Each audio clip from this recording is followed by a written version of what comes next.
My name is Lauren Whitaker. I'm 31 years old, and the first time my mother-in-law tried to throw me out of my own house, she made one mistake. She forgot to check whose name was on the deed. It was 6:40 on a Thursday evening when I turned onto Willow Creek Lane after the longest day I'd had in months. My blouse was wrinkled from sitting under fluorescent office lights. My feet hurt. My coffee had gone cold 6 hours earlier. All I wanted was to take off my shoes, heat up leftovers, and sit in silence for 10 minutes before pretending my marriage was still something worth saving. Then I saw my suitcase on the lawn. At first, my brain refused to understand what I was looking at. My navy suitcase was lying sideways in the wet grass, half unzipped, with one sleeve of my white work shirt hanging out like someone had dragged it by the throat. A black trash bag sat beside it, split open, spilling my jeans, sweaters, and underwear across the muddy yard. And next to the walkway, face down in a puddle, was the small wooden photo box my father had made for me before he died. That was when my hands went numb on the steering wheel. I parked at the curb instead of the driveway because my husband's truck was blocking it. Then I looked up at the porch. My mother-in-law, Diane Whitaker, stood in front of my red front door with her arms crossed over her pearl-button cardigan, looking like a woman waiting for applause. Beside her stood my husband, Ethan. He didn't look angry. He didn't look shocked. He looked tired. Guilty, maybe, but not guilty enough to move. Diane lifted her chin when I stepped out of the car. "I packed what you'll need," she said. "The rest can be collected when Ethan decides you're allowed back." For a second, all I could hear was the sound of water dripping from the maple tree my father had helped me plant the week I moved in. I looked at Ethan. "Is this a joke?"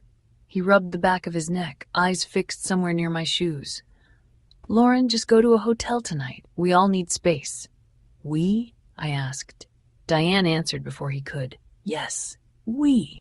This family has tolerated your disrespect long enough. Madison and Caleb need stability, and my son needs peace. You can't keep using this house to control everyone." This house, the same house I bought 2 years before I married Ethan, the same house I paid for with my father's inheritance, the same house where every mortgage statement, every tax bill, every closing document had one name on it: mine. I stepped onto the lawn and picked up the wooden photo box. Mud smeared across the lid. Inside was a picture of my father standing on this very grass, smiling beside the "Sold" sign on the day I got the keys. Diane pointed toward the sidewalk. "Don't make this uglier than it has to be." I looked at my suitcase, then at my husband, then at the glowing red light on the doorbell camera that had recorded every second of what she had done. And for the first time all evening, I smiled. "Diane," I said, pulling my phone from my purse, "before you touch another thing in this house, you should know something." She laughed. "What, that you're calling the police?" "No," I said. "I'm calling the sheriff, my attorney, and the title company." Her smile faltered. I opened the file saved in my cloud folder, 1847 Willow Creek Lane, closing documents, and turned the screen toward her. "Because you didn't throw my suitcase out of Ethan's house." I took one step closer. "You threw it onto my lawn." That was the first moment Diane Whitaker stopped smiling. But this didn't start with a suitcase. It started 3 years earlier, Ishkar, with my father's final gift, a house I thought would protect me, and a family that believed anything a woman owned could be taken from her if they called it love loudly enough. This didn't start with a suitcase on the lawn. It started with a hospital room, a brown envelope, and my father's hand shaking so hard he had to use both palms to push it across the blanket toward me. My father, Robert Hayes, was 59 when his heart finally gave up fighting. He had been an electrician for 34 years, not the kind who owned a big company or drove a shiny truck with his name on the side. The kind who left the house before sunrise with a thermos of black coffee, came home smelling like copper wire and drywall dust, and still had enough patience to fix a neighbor's porch light for free if she asked nicely. He raised me alone after my mother left when I was 8. He never called himself a hero. He hated dramatic words like that. He said heroes wore capes in movies, and real people just paid bills, kept promises, and showed up when it mattered. And he did. Every parent-teacher conference, every fever, every bad breakup, every college move-in day when he pretended not to cry as he carried boxes into my dorm room. So when he was lying in that hospital bed at Presbyterian Medical Center in Charlotte, thinner than I had ever seen him, with oxygen tubes under his nose and a heart monitor blinking beside him, I tried to be brave for him. I failed. "Don't do that face, kiddo," he said, his voice rough but still amused. "You look like somebody stole your bike." I laughed because he wanted me to, even though it came out broken. "Dad, please." He tapped the envelope. "Take it." I picked it up. It was heavier than I expected. "What is this?" "Your roots." I looked at him, confused. He smiled a little. "I'm not leaving you enough to buy happiness. Nobody can do that. But I'm leaving you enough to put your feet somewhere solid." Inside the envelope were bank documents, insurance papers, and a handwritten letter. I couldn't read it then. Not in front of him. Not while he was still breathing and looking at me like he needed to know I would survive him. He knew me too well. "Buy a house," he said. "Something with a porch. Something with grass. Somewhere nobody can tell you to leave just because they're louder than you." I squeezed his hand. "I don't need a house. I need you." His eyes softened. "I know, but you don't get to choose that part." 3 weeks later, I buried him under a gray sky while rain tapped against the black umbrellas around his grave. 6 months after that, I bought 1847 Willow Creek Lane. It was a 2-story white house on a quiet street in South Charlotte with blue shutters, a red front door, and a maple tree in the front yard that was still young enough to need support stakes. The kitchen had old cabinets. The guest bathroom needed new tile, and the back deck leaned slightly to the left if you stared at it long enough. But the moment I stepped onto the porch, I knew. Not because it was perfect, because it felt like somewhere my father would have approved of. The realtor, a cheerful woman named Gwen, kept talking about school districts and resale value. I barely heard her. I was standing in the living room, looking at the afternoon light falling across the hardwood floors, imagining my father walking in behind me with his tool belt and saying, "Well, kiddo, at least the bones are good." At closing, I wore the navy dress he had bought me for my first office job. The title attorney slid page after page across the table, and I read every line. Every single one. My father's voice was in my head the whole time. People who rush you through paperwork usually benefit from you not understanding it. So I didn't rush. The deed listed one owner, Lauren Hayes, not Whitaker, not anyone's wife, not anyone's daughter-in-law, just me. I signed my name carefully, strongly, like it meant something, because it did. When the attorney handed me the keys, I went straight to the house and sat on the empty living room floor. No furniture, no curtains, no Wi-Fi. Just me, a set of keys, and a silence so big it made my chest ache. Then I opened my father's letter. His handwriting was slanted and uneven from the medication, but every word was him. "Lauren, a house won't save you. Don't ever let anyone sell you that fantasy. People save people. Character saves people. Courage saves people.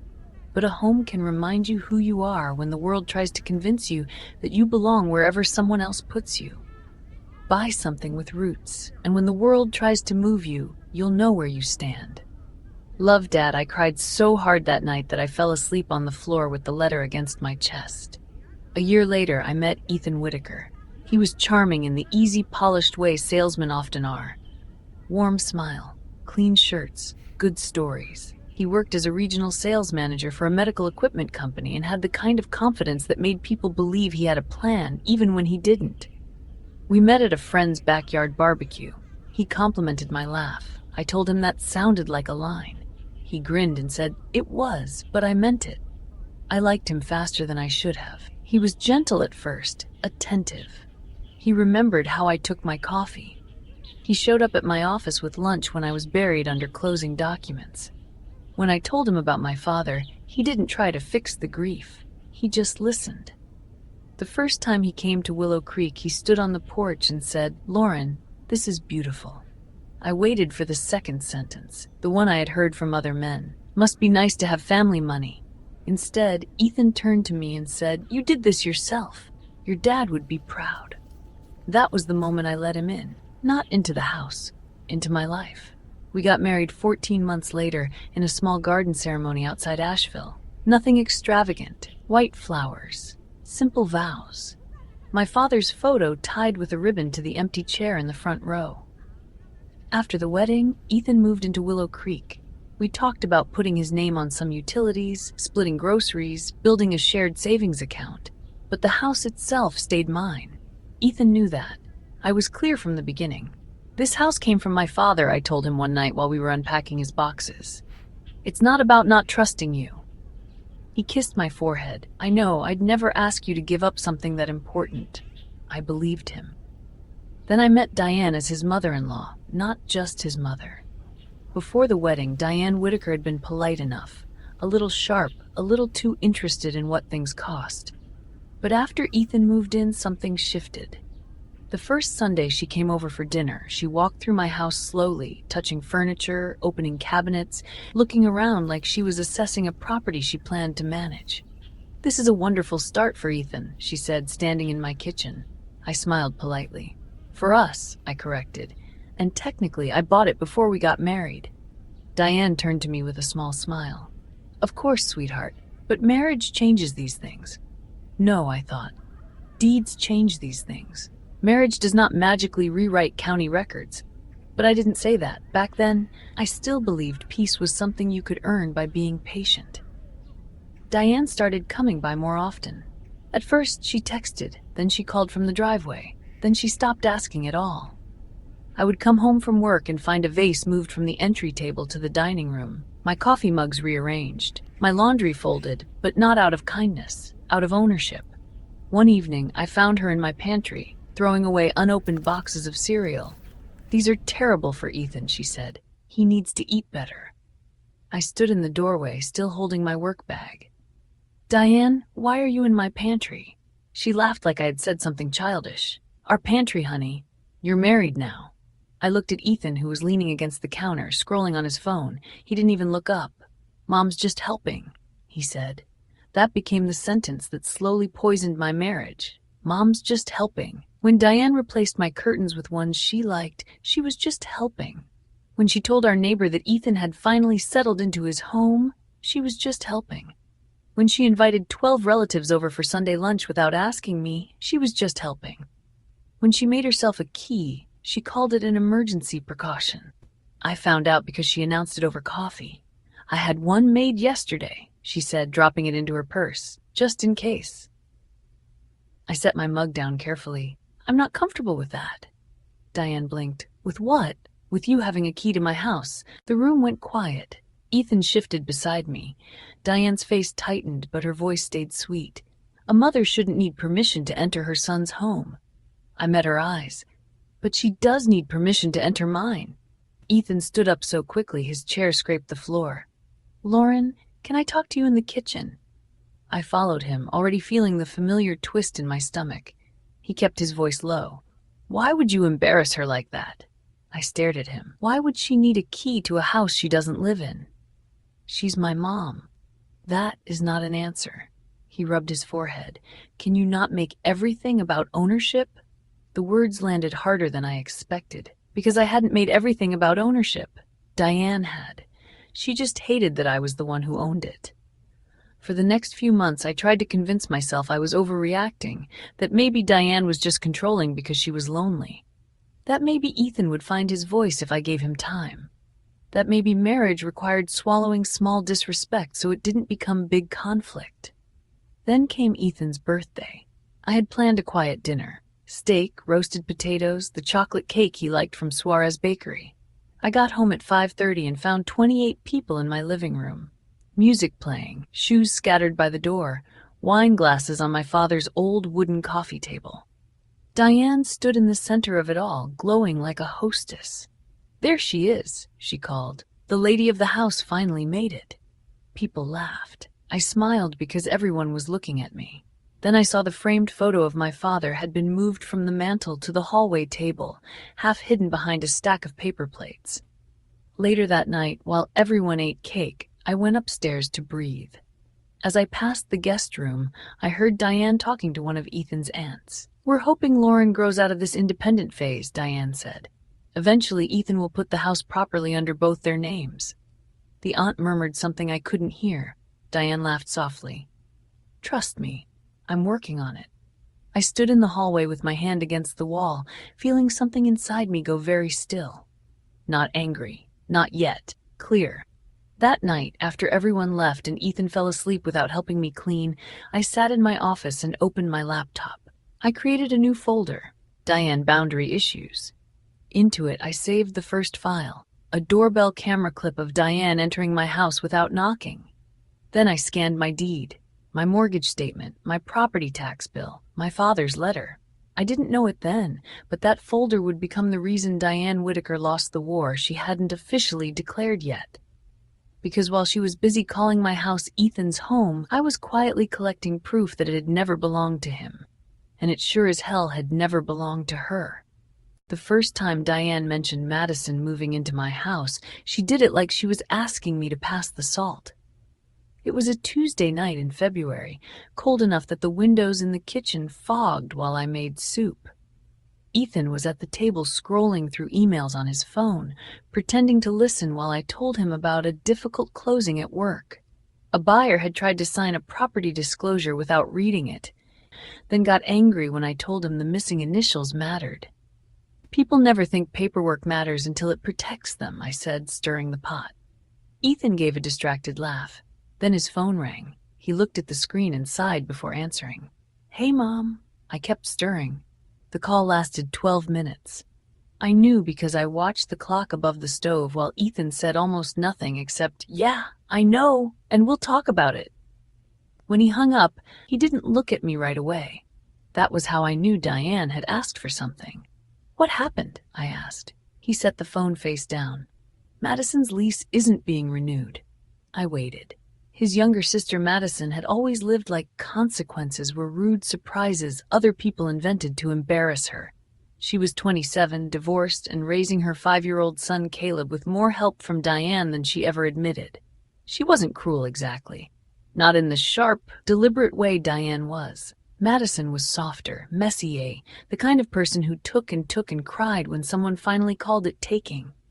"Okay," I said carefully. "Why isn't it being renewed?" Ethan rubbed his jaw. "She fell behind." "How far behind?" He didn't answer. "Ethan, 3 months." I turned the burner down. "That's not falling behind. That's not paying rent." His face tightened. "She's under a lot of stress. So are most adults. Most adults still pay rent." He looked up then. "Can you not start?" I stared at him. I asked one question. He pushed away from the table and paced to the sink. "Mom thinks Madison and Caleb should stay here for a while." The kitchen became very quiet, not silent. The soup still bubbled. The refrigerator hummed. Rain tapped softly against the back windows, but inside me something went still. "Here," I said, "temporarily." "How temporarily?" 6 months, maybe less." I laughed once, not because it was funny, but because my body didn't know what else to do.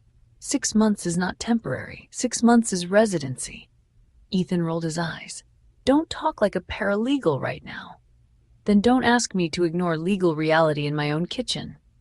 He leaned against the counter, arms crossed. "We have 4 bedrooms. We have 2 bedrooms, I corrected. 1 office I use for work and 1 storage room full of things from my father's house. Your father's stuff has been sitting there for 2 years. The words hit a nerve he should have known not to touch. My father's stuff is not the reason your sister didn't pay rent. He looked away. I'm just saying there's space. There is space because I chose how to use the house I bought. That was when his phone buzzed again. A text. He looked down and I knew from his expression who it was. Your mother? I asked. She's worried about Caleb. No, I said. She's using Caleb because it sounds better than saying she wants to move your sister into my house. Ethan's eyes flashed. Our house. I didn't speak for a moment. There it was. Not Diane's voice. His. Small, defensive, resentful. I set the spoon down beside the stove. Ethan, what did you just say? He exhaled hard. I live here, Lauren. I know you do. I'm your husband. I know that too. Then why do you keep making me feel like a guest? I looked around the kitchen, at the coffee maker he picked out, at the bar stools he insisted we buy, at the framed concert poster from his favorite band hanging by the breakfast nook, at his shoes by the garage door, his jacket on the chair, his charging cable permanently tangled beside the outlet. A guest. That was the word Diane had planted, and now it was growing in him. You are not a guest, I said slowly. But your mother is not the owner. Madison is not the owner. And marriage does not mean your family gets to vote on what happens inside this house. His phone rang again. This time he didn't answer. but the damage had already entered the room. The next morning, Diane called me herself. Not texted, called. Let it go to voicemail. She called again at lunch, then again at 3:14. By 5, I had 7 missed calls and 1 voicemail. Her voice was sweet in the way syrup is sweet right before it makes you sick. "Lauren, sweetheart, I know Ethan mentioned Madison's situation. I hope you'll think with your heart and not just your legal brain. Family steps up. That's what family does. Call me when you're ready to discuss arrangements." Arrangements, not a request, not a conversation. Arrangements. I saved the voicemail into the Diane folder. That night, I found Ethan in the living room, watching TV with the sound too low. I sat beside him. "I'm not comfortable with Madison moving in," I said. His jaw tightened. "You haven't even talked to Mom." "I don't need your mother to explain why I should give up my office, my privacy, and my peace. It's my nephew, and he has a grandmother with a 3-bedroom house. Mom's place isn't good for him." "Why?" He hesitated. "It's complicated." "No, it's not. Diane doesn't want to rearrange her life, so she wants to rearrange mine." Ethan stood up. "You always assume the worst of her." "No, Ethan, I document patterns." He laughed bitterly. "There it is again. Documents, proof, evidence. You treat my family like a case file. Because they keep behaving like a liability, I wanted to say. Instead, I said, I treat my home like something worth protecting." He grabbed his keys. "I need air." He left for 2 hours. When he came back, he smelled like Diane's perfume. I didn't ask. I already knew. After that, the pressure changed shape. It stopped coming as one big demand and started coming in small poisonous drops. Diane sent links to articles about multi-generational households. Madison texted me photos of Caleb sleeping on her couch with captions like, "He keeps asking when he'll have his own room again." Ethan started making comments under his breath. "It's not like you use the office every day. Your dad wouldn't want a child struggling. Maybe you're holding on to the house too tightly because you never processed losing him." That last one made me stop folding laundry. "Did your mother say that?"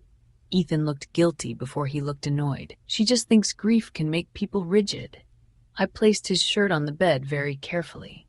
My father is not a weapon for your mother to swing at me." He didn't answer. The following Saturday, I came home from getting groceries and found Diane's Lexus in my driveway. Not at the curb, in my driveway. The garage door was open.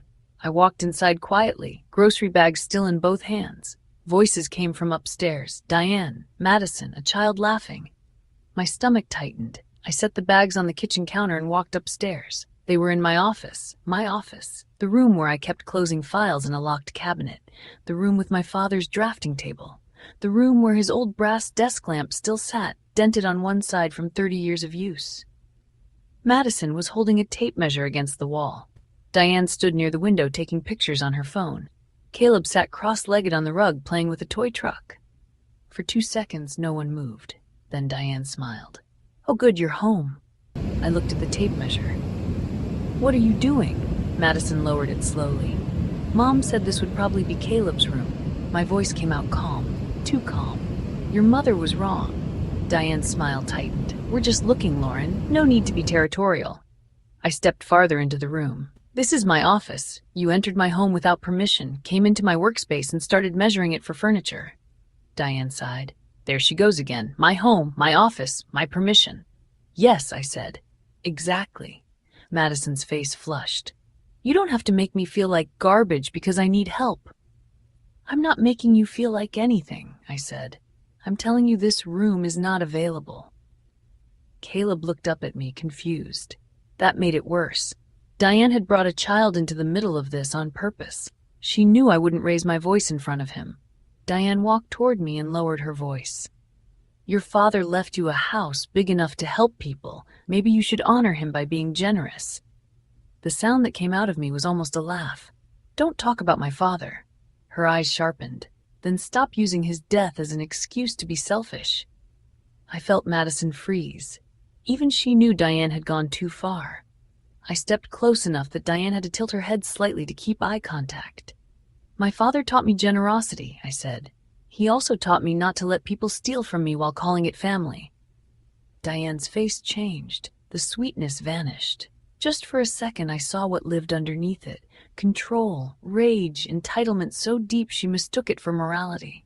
Ethan came home 20 minutes later. Diane had already left, but not before telling Madison loudly that some women never learn what family means. I was in the kitchen, staring at the security camera app on my phone. Ethan walked in and saw my face. What happened? I turned the screen toward him. The video showed Diane entering through the garage keypad at 1:42 p.m., a keypad code I had never given her. "Why does your mother have the garage code?" His shoulders dropped. "Lauren, why?" "She needed to look at the room." "No, she needed permission. Those are different things." He rubbed his eyes. "I gave it to her because I thought if she could see this space, we could have a real conversation." I stared at him. "You let your mother into my house behind my back so she could measure my office for your sister." He flinched at my house, but this time I didn't soften it. "Yes," I said, answering the complaint he hadn't spoken. "My house, because apparently I'm the only person here who remembers that." He walked out of the room. I didn't follow. That night, after Ethan fell asleep on the couch, I checked every camera clip from that afternoon. That was when I saw the part Diane hadn't meant me to see. She had gone into my desk, not just looked around, opened the drawer, lifted folders, taken photos with her phone. I zoomed in frame by frame. Mortgage statement, homeowner's insurance, property tax bill, a photocopy of my deed. Every document she photographed had my name on it. Only my name. I sat there in the dark office with the laptop light reflecting in the window, and a cold understanding settled over me. Diane wasn't just trying to move Madison in, she was trying to figure out how hard it would be to move me out. The next morning, an email landed in my inbox from Queen City Locksmith.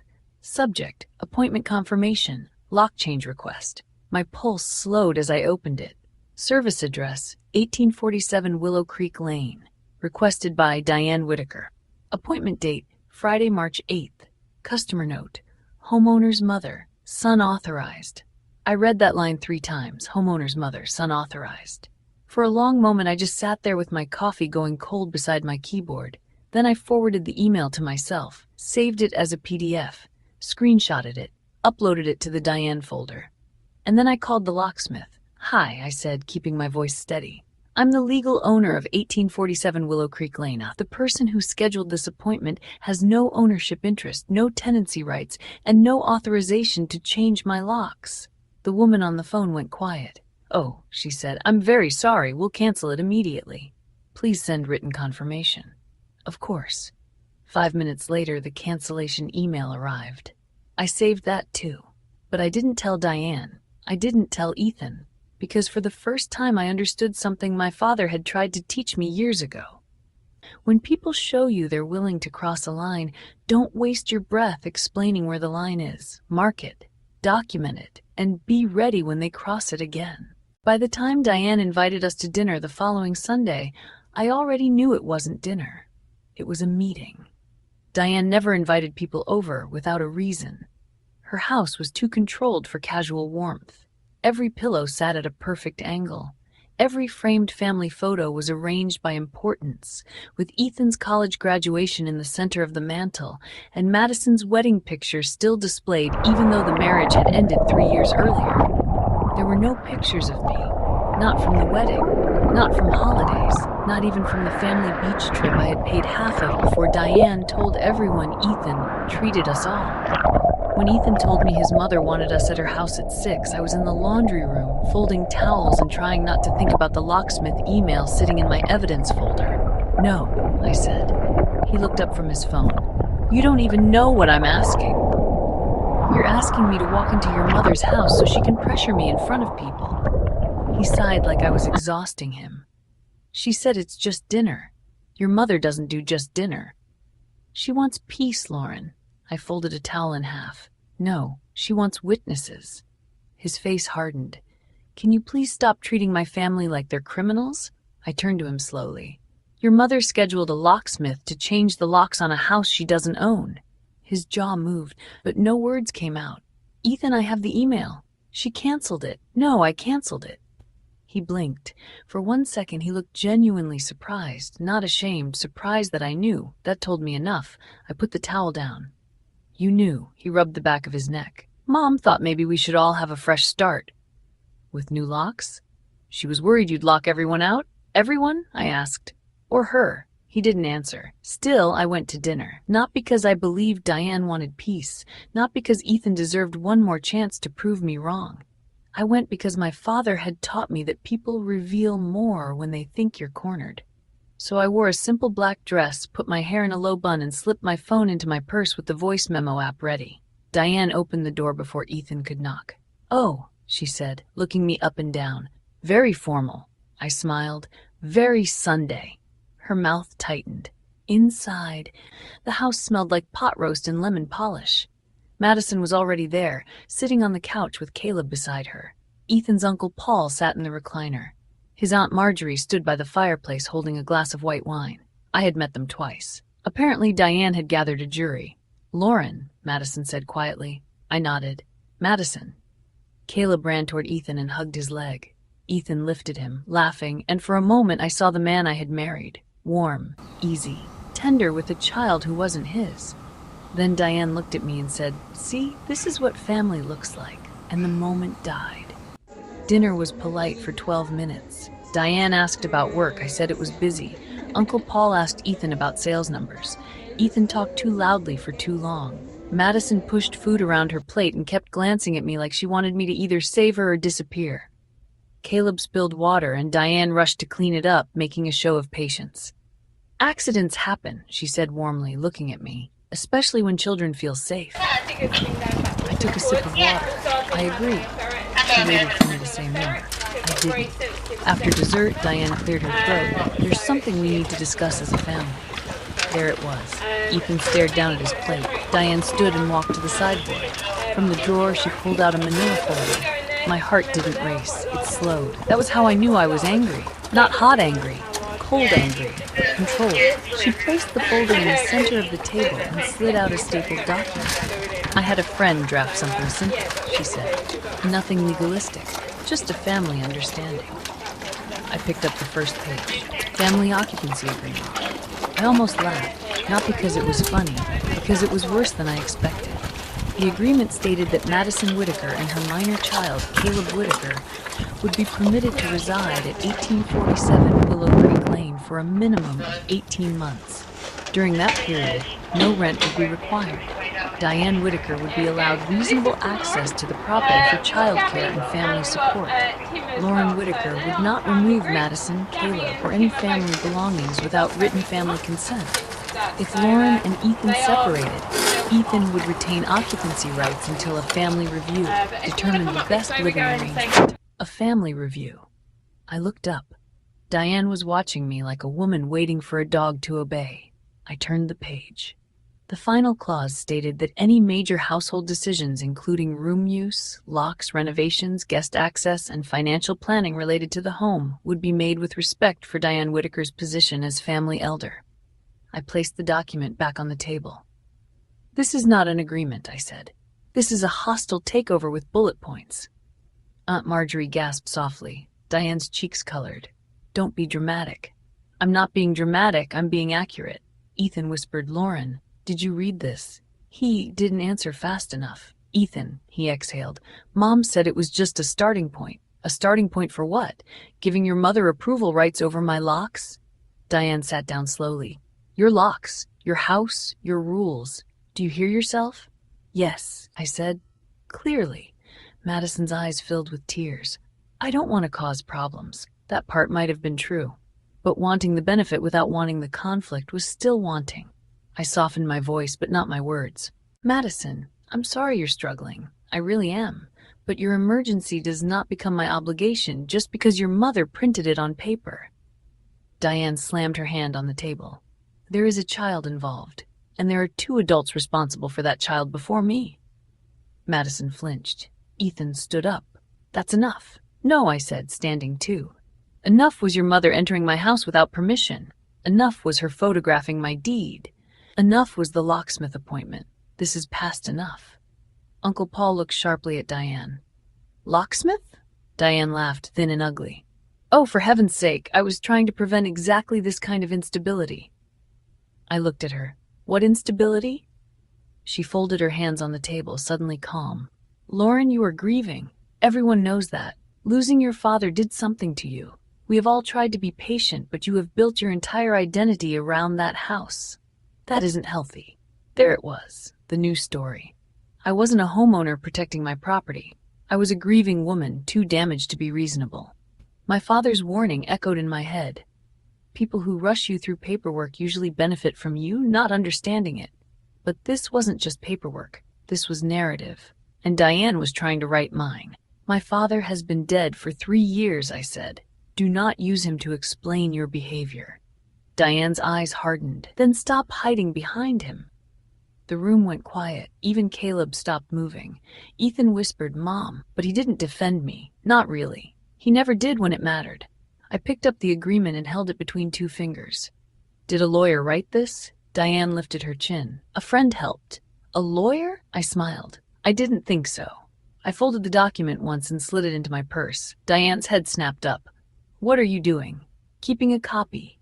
"That is private family business." "No," I said. "It's evidence." Ethan stepped toward me. "Lauren, don't make this ugly." I looked at him, and for the first time in our marriage, I felt something inside me detach. Not fully, but enough. "You all made it ugly," I said. "I just started saving receipts." Diane stood so quickly her chair scraped the floor. "You walk out that door with that attitude. Don't expect this family to welcome you back." I turned toward the entryway. "I'm not worried about being welcomed to a family that needs a contract to steal a room." Ethan followed me outside. The February air was sharp enough to sting my lungs. "Lauren, wait." I turned on the walkway. He looked tired, embarrassed, angry, but beneath all of that was something worse. Resentment. "You humiliated me in there." I stared at him. "They handed me a document giving your mother authority over my home, and you're embarrassed?" "You always have to win." "No, Ethan, I keep having to defend basic reality." He stepped closer. "You don't understand what it feels like." What feels like?" "To live in a house where everything reminds you that you don't own anything." The words hung between us. There it was, the truth he had been dressing up as family loyalty. "You told me you were okay with that before we got married," I said. "I thought I was. And now?" He looked toward his mother's house, then back at me. "Now I think maybe Mom was right. Maybe you used the house to keep control." I laughed once, but there was no humor in it. "Your mother tried to change my locks, Ethan. She was scared. She was caught." He looked away. I walked to the car. He didn't follow right away. When we got home, he went straight upstairs. I heard drawers opening, closet doors sliding. At first I thought he was packing. Part of me hoped he was. Instead, he came down 20 minutes later carrying his pillow, phone charger, and a stack of clothes. "I'm sleeping in the guest room," he said. "You mean my office or my storage room?" I asked quietly. His face twisted. "There you go again." He slept on the couch that night. I didn't sleep at all. At 1:17 in the morning, I sat in my office with Diane's agreement spread open beside my laptop. I scanned every page, uploaded every file, labeled every camera clip, saved every voicemail, the locksmith email, the garage footage, the screenshots of Madison measuring my office, the recording from dinner. Then I opened a new email to Caroline Mercer. Caroline was the real estate attorney who had handled my closing. Calm, precise, and the kind of woman who could make a room go quiet just by putting on her reading glasses. Subject: I need to protect my house before my in-laws try something worse. I attached everything: the deed, the mortgage statement, the tax bill, the locksmith confirmation, the fake occupancy agreement, the video clips, the voice recording. Then I typed one sentence. "Caroline, I think my husband's family is trying to create a claim to my property and force me out of my own home." I stared at the sentence for a long time. It looked dramatic. It also looked true. I hit send at 1:42 a.m. Then I walked downstairs and stood in the living room looking at the red front door my father had helped me paint the week I moved in. Back then, he had stood on the porch with a brush in his hand and said, "Good color. Looks like it knows how to say no." I touched the door gently. "I'm trying, Dad," I whispered. Behind me, Ethan slept on the couch like a man who thought silence could protect him from consequences. But upstairs, in a folder labeled with his mother's name, I had enough evidence to prove that Diane Whitaker wasn't trying to keep her family together. She was trying to take something that never belonged to her, and the next time she crossed the line, I was done warning her where it was. Caroline Mercer called me at 8:03 the next morning. I knew because I had been sitting at my kitchen table since 5:30, wearing the same sweatshirt I had slept in, staring at my phone like it might explain my life if I looked long enough. Ethan had left before sunrise. No note, no coffee made, no apology. Just the couch blanket folded too neatly over the armrest, like that tiny act of order could cover what had happened the night before. When Caroline's name appeared on my screen, I answered before the second ring. "Lauren," she said, her voice calm in that lawyer way that made panic feel slightly embarrassing. "I reviewed what you sent." I closed my eyes. And you were right to be concerned." Those 7 words made my stomach drop. Caroline didn't exaggerate, she didn't dramatize. During my closing, she once described a missing legal description on a deed as not ideal, then spent 48 hours fixing what could have delayed the purchase by a month. So if Caroline Mercer said I was right to be concerned, it meant I had probably been underreacting. "Your house is clearly separate property," she continued. "You purchased it before the marriage. The deed is in your name only. The down payment came from inherited funds. The mortgage is in your name only. Taxes and insurance appear to be paid from your individual account. That is all very good for you." I gripped my coffee mug. But your mother-in-law's conduct is escalating. The unauthorized entry, the attempt to schedule a locksmith, the so-called occupancy agreement, the photographing of your property documents, taken together, that suggests intent. Intent to do what? To pressure, interfere, and potentially manufacture a claim. I looked toward the front door, the red door my father had helped me paint, the door Diane had tried to have rekeyed. What do I do? First, change your garage code today, not tomorrow, today. Second, do not allow Diane into the property again. Third, I'm drafting a written notice that she has no authorization to enter, access, remove, alter, or interfere with any part of the property. If she comes back after receiving it, that strengthens a trespass claim. And Ethan? Caroline paused. That pause said more than I wanted it to. "Ethan is your spouse and a resident of the home," she said carefully. "That complicates immediate removal, but he cannot give his mother ownership rights. He cannot authorize her to destroy your property. He cannot authorize her to lock you out, and he cannot create a property interest through pressure or deception." I rubbed my forehead. "He's not protecting me." "No," Caroline said gently. "From what you sent me, he appears to be protecting his own discomfort." That sentence hurt more than I expected, because it was true. Ethan didn't like conflict, but somehow his fear of conflict always required me to absorb the damage. He could stand in the middle and call it peace only because I was the one being pushed to the edge.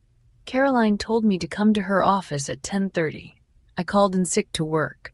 Not because I was sick exactly, because I didn't trust myself to sit under fluorescent lights and prepare closing packets while my marriage quietly turned into a property dispute. At Caroline's office, she had already printed everything. The deed, the tax records, the canceled locksmith appointment, the fake agreement, the garage footage, the recording from Diane's dinner table. She arranged the pages into neat stacks, each with a yellow sticky note on top. "Documentation is your advantage," she said. "Most people wait until after the explosion to start collecting evidence. You started early." My father taught me paperwork matters. He was right. For some reason, that made my eyes burn. Caroline slid a document toward me. "This is a notice of no trespass and no authorization. It will go to Diane by email and certified mail. I'm also preparing a preservation letter instructing Diane, Madison, and Ethan not to delete any texts, emails, voicemails, recordings, or documents related to the property." I stared at Ethan's name. "You're sending one to him too?" "I have to.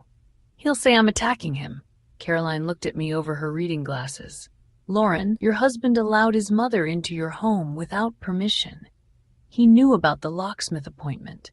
He participated in a dinner where you were presented with a document limiting your rights inside your own property. Whether he likes the word or not, he is involved." I looked down at my wedding ring. For the first time, it didn't look like a promise. It looked like evidence of poor judgment. Caroline leaned back. "I'm not telling you what to do about your marriage. I'm telling you what to do about your house," I nodded. "What?" "Stop explaining. Start enforcing." By noon, the letters were sent. By 12:17, Diane called me. I didn't answer. By 12:19, she called again. By 12:22, a text came through. You had a lawyer threaten me? After everything I've done for you? I screenshot it. At 12:24, you are mentally unstable. Ethan needs to see what you've become. Screenshot. At 12:26, a piece of paper doesn't make you family. Screenshot. That one almost made me laugh. No, I thought. But a piece of paper does make me the homeowner. I changed the garage code before I went back inside. Then I changed the smart lock password, the alarm code, and the Wi-Fi password. I removed Diane's phone from the guest access list on the doorbell camera. I checked every window latch and every door. I felt ridiculous. Then I remembered the locksmith email and stopped feeling ridiculous. Ethan came home at 6:12. I was in the living room, sorting legal documents into a fireproof box. My father's letter sat on top. Ethan saw it and stopped. Mom's hysterical. I didn't look up. Your mother received a legal notice after trying to change my locks. She was trying to help. I closed the box slowly. If you say that sentence one more time, I'm going to lose respect for you in a way I can't fix. His mouth shut. For a moment, we just stood there. The house was quiet around us. Too quiet. The kind of quiet that comes after something breaks, but before anyone admits they heard it. She's my mother, he said finally, and I'm your wife. I'm trying to keep everyone together. No, I said, you're trying to keep yourself from having to choose. His eyes flashed. Maybe I shouldn't have to choose. You don't have to choose between your mother and your wife. You have to choose between right and wrong. He looked away. That was my answer.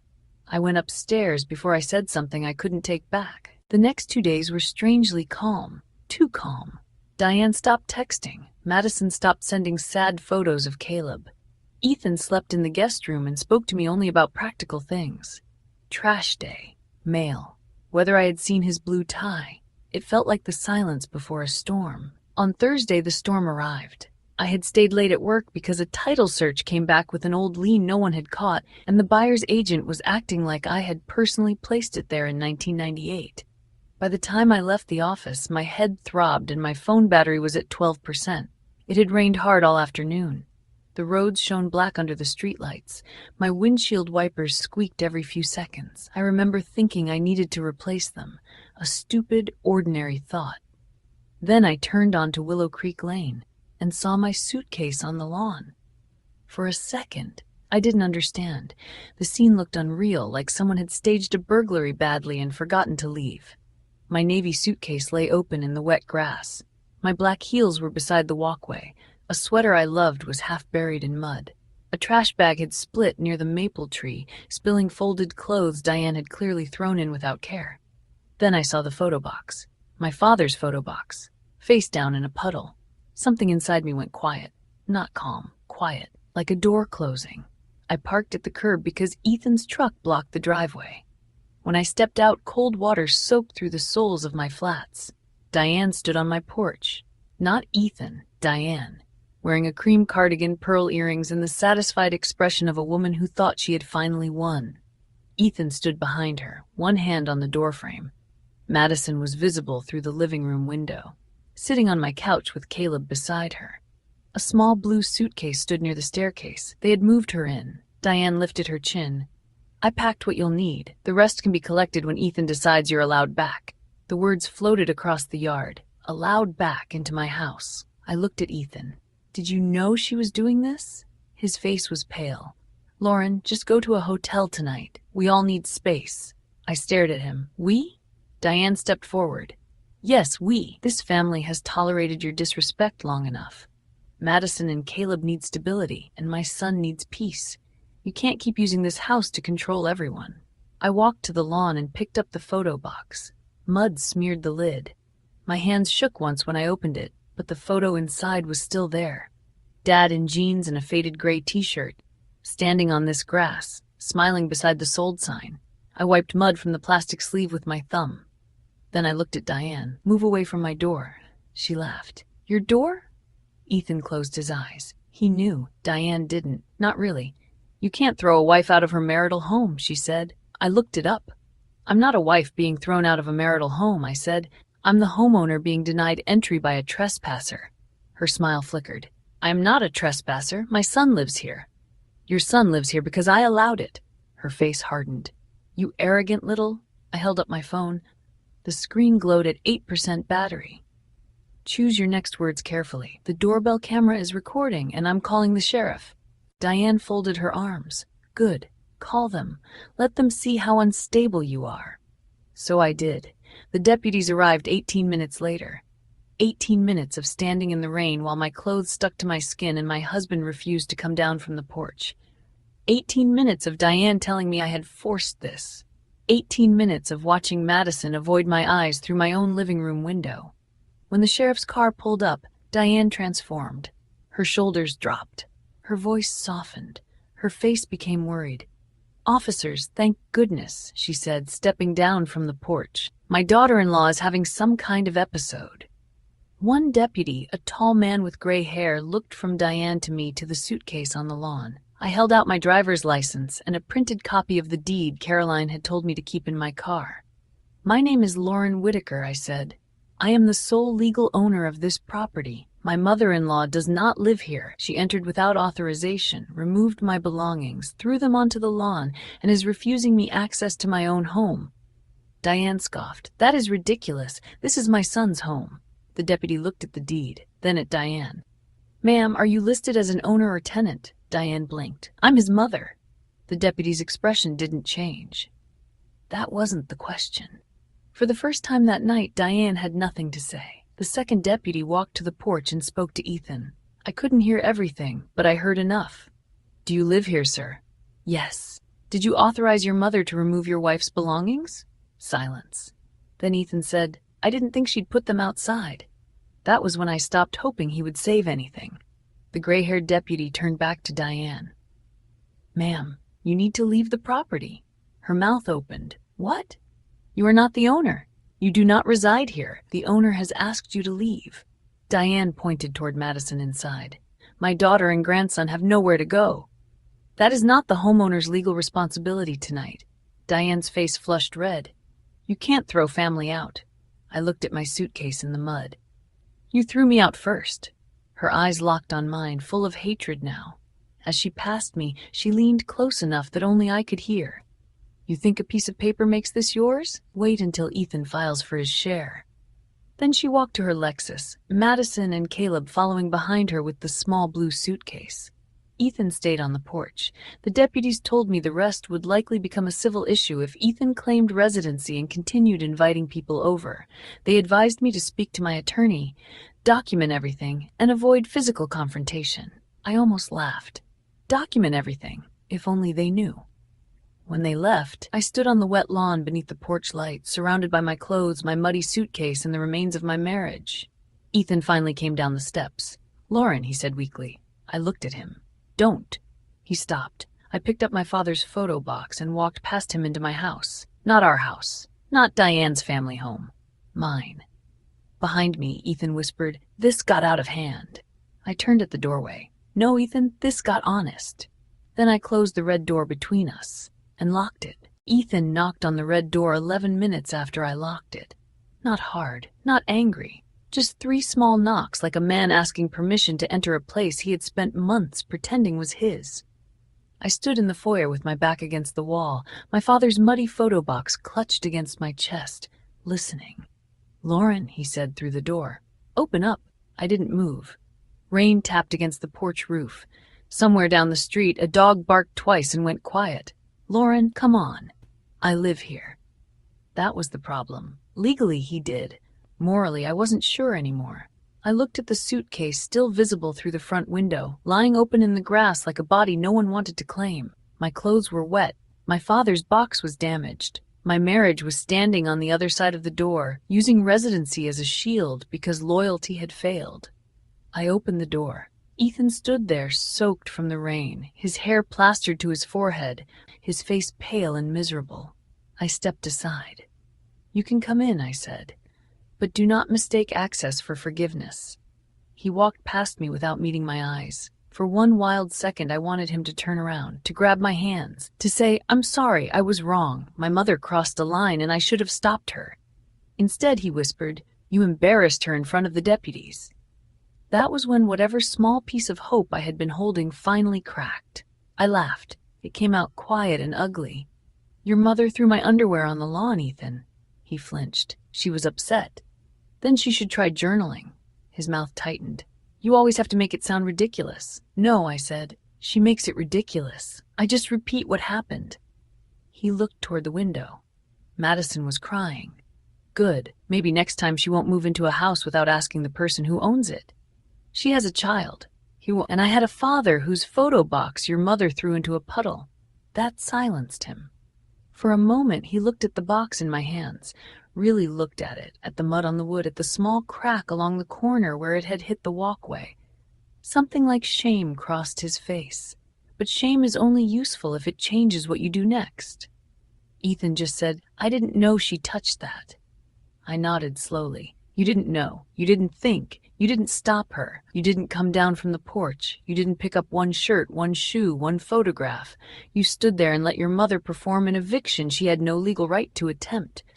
His jaw worked. I didn't think it would go that far. That sentence is becoming the summary of our marriage. He looked at me then, hurt. Good, I thought. Let something hurt you too.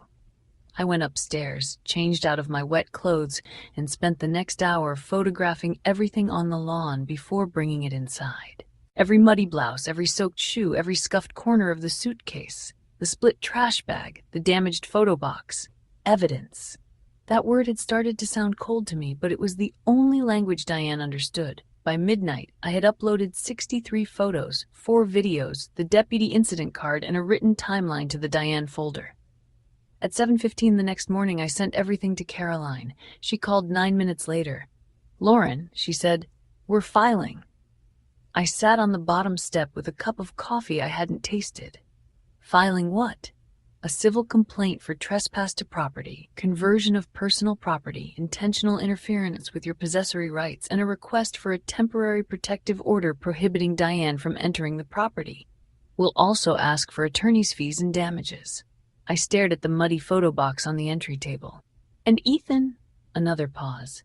Ethan is more complicated, but after last night, I strongly recommend we prepare for the possibility of separation.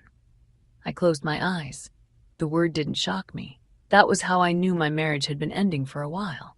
Caroline, I said, I think they're trying to create some kind of property claim. I agree. You do? Yes. And I found something else. My stomach dropped. What?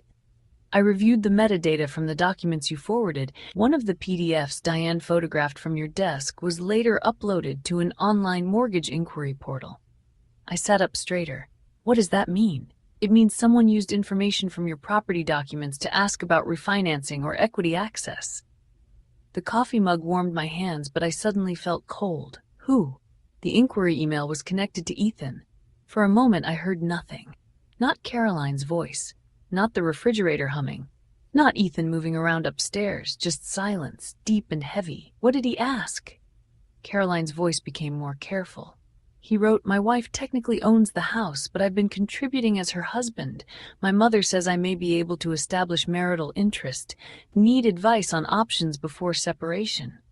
Technically, that was the word that did it. Not my wife owns the house. Not Lauren owns the house. Technically owns. As if my name on the deed was a clerical inconvenience.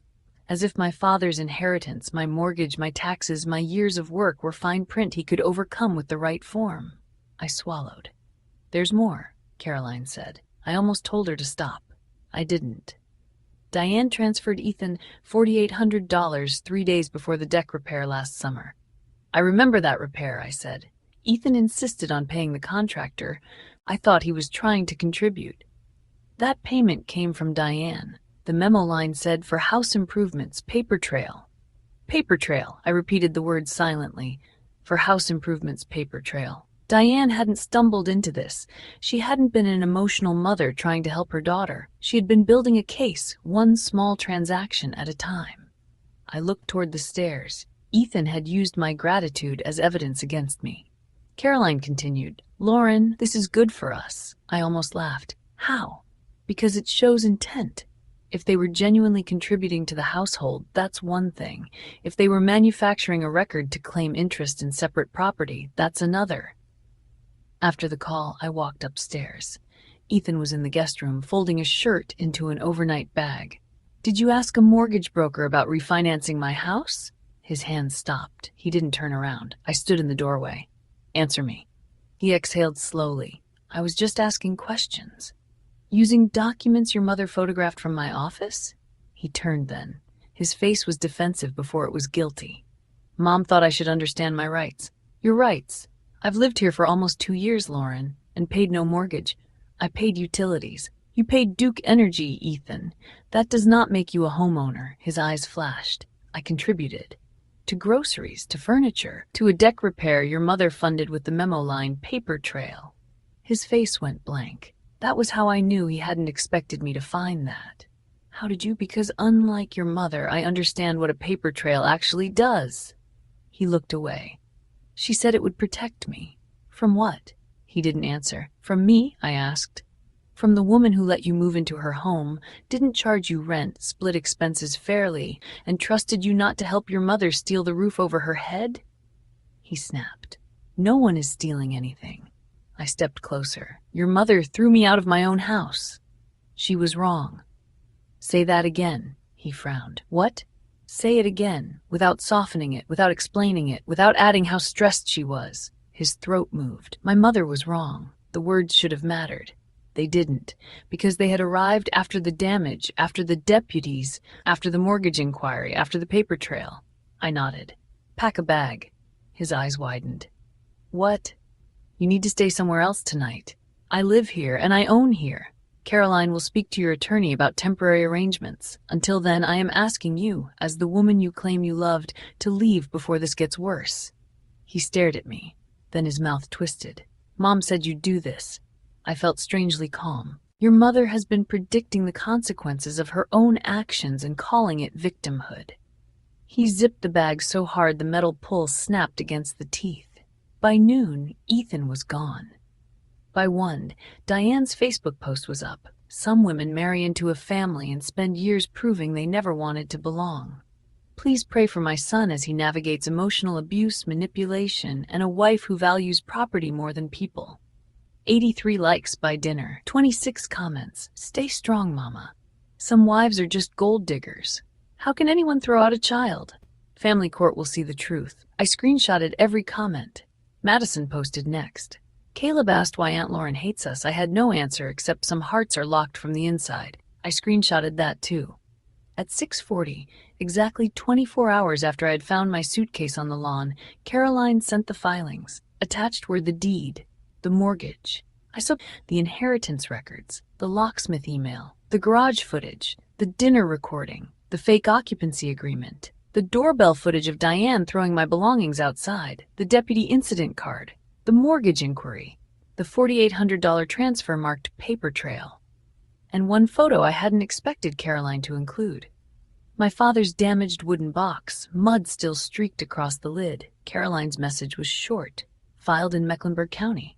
Hearing requested. Preserve everything. Do not engage online. So I didn't engage. Not when Diane called me cruel. Not when Madison called me heartless. Not when Ethan texted, "You're making this impossible to come back from." I stared at that message for a long time. Then I typed back, "You helped make it impossible. I'm just making it documented." He didn't reply. The hearing was set for the following Thursday. 7 days.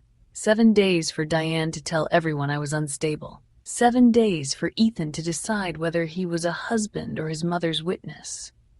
7 days for me to organize the story they thought they could bury under tears, family pressure, and muddy clothes on a lawn. That night, I sat at my kitchen table with my father's letter in front of me. When the world tries to move you, you'll know where you stand. I looked through the window at the front yard. The grass was still torn where Diane had dragged the suitcase. There was a dark, muddy patch near the walkway where my father's box had landed. For the first time since buying the house, the lawn looked less like peace and more like a battlefield. But that was okay. Battlefields could still belong to you. And Diane Whitaker was about to learn that the same piece of paper she mocked in my front yard was the piece of paper that would bury her in court. The hearing was scheduled for Thursday morning at 9 in Mecklenburg County Courthouse. I arrived at 8:15. Not because Caroline told me to, not because I was nervous about parking. I arrived early because my father had always said, if you're walking into a room where people expect you to be weak, don't give them the pleasure of seeing you rush. So I didn't rush. I wore a charcoal gray dress, low heels, and the small silver necklace my father had given me when I graduated college. In my bag were printed copies of everything, even though Caroline had already filed them electronically. The deed, the mortgage, the inheritance records, the tax payments, the locksmith email, the garage footage, the fake occupancy agreement, the doorbell video, the paper trail transfer, and one photograph of my father's damaged wooden box still streaked with mud from the lawn. Diane forgot was mine. Caroline met me outside courtroom 4B with a leather folder tucked under one arm. "How are you feeling?" she asked. I looked down the hallway. Diane was already there, cream blazer, pearl earrings, perfect hair. She stood beside Madison and Ethan like a grieving mother at a funeral, one hand pressed to her chest while she whispered to their attorney. "I feel ready," I said. Caroline followed my gaze. "Good. Let her perform. Performances don't hold up well against documents." At 8:57, Ethan looked at me for the first time. He looked terrible, unshaven, red-eyed, wrinkled shirt. For a second, my heart remembered him before my mind could stop it. The man who had brought me soup when I worked late. The man who once stood on my porch and said my father would be proud. Then Diane leaned close and whispered something in his ear, and he looked away from me. That cured the memory. The judge entered at 9:03. Judge Miriam Caldwell. Mid-60s, silver hair, sharp eyes, the kind of presence that made everyone sit straighter without being asked. Diane's attorney went first. He stood and painted a soft, tragic picture. A family disagreement, a grieving daughter-in-law, a worried mother, a young child caught in instability. He said Diane had acted emotionally, perhaps imperfectly, but out of love. He said the conflict had been exaggerated by my fixation on property ownership. He said Diane had never intended harm, and that preventing her from coming near the house would only deepen family wounds. Family wounds. I wrote those words on my notepad. Caroline glanced at them and gave the smallest shake of her head. Don't react. So I didn't. Then Diane's attorney made his mistake. He said Mrs. Whitaker believed she was acting within the authority of her son, who resides in the marital home. Caroline stood. Your Honor, may we begin with the word home? Judge Caldwell looked at her. Proceed. Caroline walked to the screen. The first image appeared. The deed. My name in black ink. Lauren Hayes Whitaker. No Ethan. No Diane. No Madison. Just me. This property was purchased by my client before her marriage, Caroline said. The down payment came from inherited funds from her late father. The mortgage is in her name only. The property taxes are paid from her individual account. There is no evidence that Diane Whitaker has ever owned, leased, occupied, or held any legal interest in 1847 Willow Creek Lane. Diane stared at the screen like it had insulted her. Caroline turned to the judge. This is not a dispute about a mother helping her son. This is a pattern of unauthorized entry, attempted lockout, coercive pressure, and manufactured documentation designed to interfere with my client's possession of her own property. Then she played the doorbell video. The courtroom went silent. On the screen, Diane appeared on my porch carrying my suitcase. Ethan stood behind her. Diane dragged the suitcase down the steps and shoved it onto the grass. Then came the trash bag. Then my shoes. Then the wooden photo box. Even though I had watched the video a dozen times, seeing it in that room made my chest tighten. There was something different about your pain becoming evidence. It stopped being private. It became undeniable. In the video, Diane's voice came clearly through the doorbell camera. She can learn what it feels like to be put out. Judge Caldwell's pen stopped moving. Caroline paused the video. Mrs. Whitaker, the judge said, looking directly at Diane, is that you? Diane swallowed. Yes, Your Honor, but that was taken out of context. Caroline didn't miss a beat. We have more context. She played the audio from Diane's dinner table. Diane's voice filled the courtroom. Eventually, Ethan will put the house properly under both their names. Then the clip from my office camera. Diane opening my drawer, taking photos of my documents. Then the email from Queen City Locksmith, requested by Diane Whitaker. Customer note, homeowner's mother. Son authorized. Then the fake agreement. Judge Caldwell read the clause about Diane's authority as family elder twice. Her expression did not change. That somehow made it worse for Diane. Caroline placed the transfer record on the screen next. $4,800 from Diane to Ethan. Memo. For house improvements, paper trail. Diane's attorney stood. Your Honor, that transfer was a private family matter. Caroline turned slowly. That is exactly our point. Judge Caldwell looked at Ethan. Mr. Whitaker, did you use that money to pay for improvements to Mrs. Whitaker's property? Ethan's attorney leaned toward him, whispering fast. Ethan's face went pale. Yes, he said. Did you understand the memo line? Aye, he glanced at Diane. Judge Caldwell's voice sharpened. Do not look at your mother. Answer the question. For the first time in almost 2 years, Ethan answered without Diane's eyes guiding him. I knew she wanted me to have some kind of record that I contributed. The courtroom changed. It was subtle. No one gasped, no one shouted, but the air shifted. Diane's face went white. Caroline looked at the judge. Your Honor, that is the issue. This was not help. This was strategy. Diane stood suddenly. I was protecting my son. Judge Caldwell's eyes moved to her. Sit down, Mrs. Whitaker.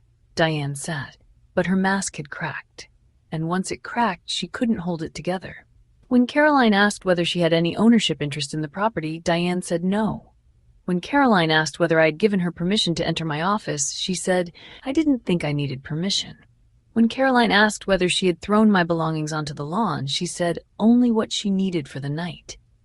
When Caroline asked whether she had touched my father's photo box, Diane looked at me with pure resentment and said it was just a box. Just a box. I felt something inside me harden, clean and final. Not rage. Release. Because anyone who could look at the last handmade gift from my dead father and call it just a box would never understand what she had tried to take from me. And I no longer needed her to. Judge Caldwell issued her ruling 40 minutes later.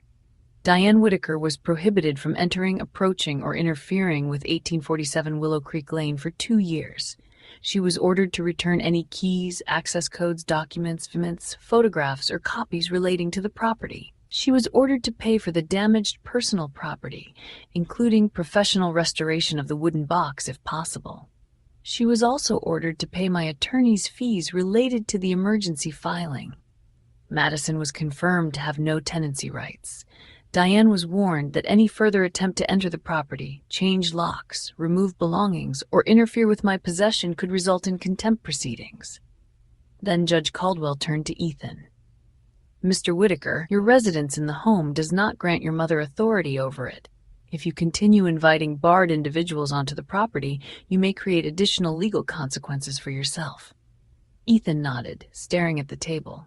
Diane began crying, not quietly. Not naturally. She covered her face with both hands and shook her shoulders. You're destroying this family, she said. For once I answered before Caroline could stop me. No, I said. I'm protecting what's left of mine. Judge Caldwell looked at me for a long second. Then she said, that will be all. Outside the courtroom, Ethan followed me into the hallway. Lauren? I stopped, but I didn't turn around right away. When I did, he looked smaller than I remembered.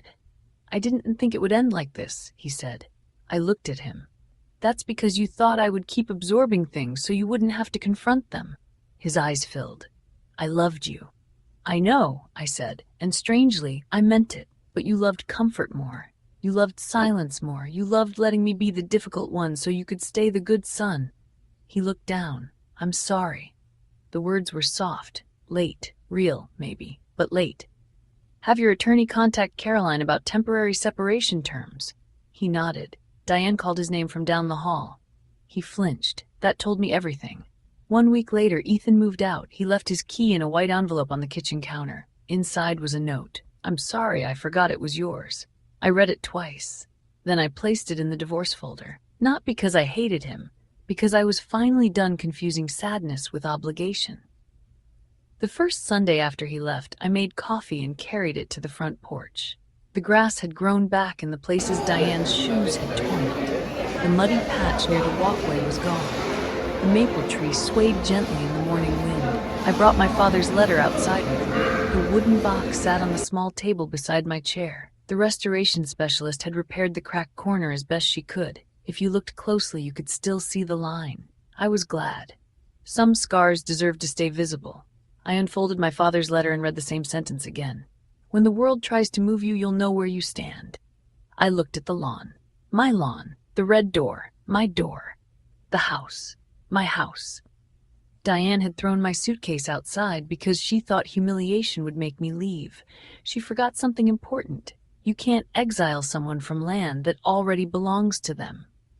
My name is Lauren Hayes Whitaker. I'm 31 years old. My mother-in-law threw my suitcase on the lawn, called me unstable, tried to move another woman into my house, and helped my husband create a paper trail against me. She lost. Not because I screamed louder, not because I fought dirtier, because my father taught me to read every page, keep every receipt, and never let anyone turn my silence into surrender. They tried to make me a guest in the life I built. But I know where I stand now, on my lawn, behind my red door. Inside the home my father's final gift helped me buy. And this time, nobody gets a key unless I say so.